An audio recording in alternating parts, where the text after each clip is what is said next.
అంబటి రాంబాబుని నేను బయట కుర్చీలో కూర్చుంటానంటే, లేదు సమస్య లేదు, నువ్వు వెళ్ళి సెల్లో ఉండాల్సిందే, నిన్ను సెల్లో పెట్టమని మాకు ఆర్డరు.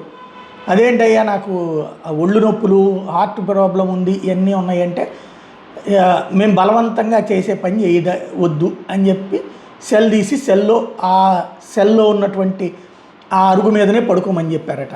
ఆ తర్వాత కొద్దిసేపటికి వచ్చినటువంటి ఒక సర్కిల్ ఇన్స్పెక్టరు, ఇద్దరు సర్కిల్ ఇన్స్పెక్టర్లు వచ్చి 2 కాళ్ళు వెడల్పు చేసి ఆ కాళ్ళ పాదాల మీద బూటు కాళ్ళతో తొక్కారట.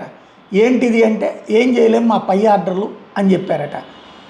అలా హింసించారు నన్ను అన్నటువంటిది జడ్జి గారి దగ్గర మ్యాజిస్ట్రేట్ ఎదురుగుండా చెప్పినటువంటి అంశం.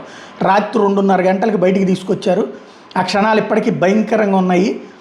అందులో నల్లపాడి సిఐ వంశీతో పాటు మరో 2 సిఐలు కలిసి నన్ను తీవ్రంగా వేధించారన్నటువంటిది ఆయన ఇచ్చినటువంటి వాంగ్మూలం జడ్జి గారు ఎదుట.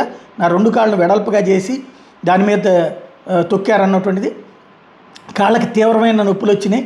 ఇది శారీరకంగా మాత్రమే కాదు, మానసికంగా కూడా నన్ను కూల్చేసింది అని చెప్పుకొచ్చారు. పోలీసుల మాటలు మరింత కలిసివేసిన వాళ్ళు నన్ను తీవ్రంగా బూతులు తిట్టారు అన్నటువంటి చెప్పుకొచ్చారు. పైనుంచి ఒత్తిడి ఉంది, అందుకే ఇలా చేయాల్సి వస్తుంది అన్నటువంటి మాట మరీ దారుణంగా ఉంది.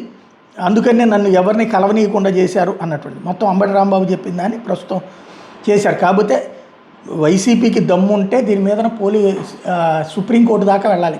హైకోర్టులో ఛాలెంజ్ చేయడం సుప్రీంకోర్టు దాకా. ఎందుకంటే రఘురామకృష్ణరాజు అట్లాగే చేశాడు. ఇలాంటి హింసకే రఘురామకృష్ణరాజు అంత జరిగింది. అవి పేపర్లు, టీవీలు ఆ రోజున దాని మీద డిబేట్ చేసినాయి. ఇప్పుడు వచ్చేవాడికి అంబటి రాంబాబు విషయంలో నెగిటివ్గా డిబేట్ చేస్తున్నాయి. సరే, మన దరిద్రం నీచ పత్రికలు, నీచ పత్రికలు మన చేతిలో ఉన్నాయి కాబట్టి అది వదిలేద్దాం. మరి జ్యుడిషియల్ ఫైట్ ఎందుకు చేయలేకపోతున్నారు అంటే, డబ్బులు ఉన్నాయి కాబట్టి రఘురామకృష్ణరాజు, పౌరుషం ఉంది కాబట్టి రఘురామకృష్ణరాజు చేసి, ఇక్కడ పౌరుషం కరువు అయిందా, డబ్బులు కరువు అయినాయా, అది ఆలోచించుకోవాల్సి ఉంది.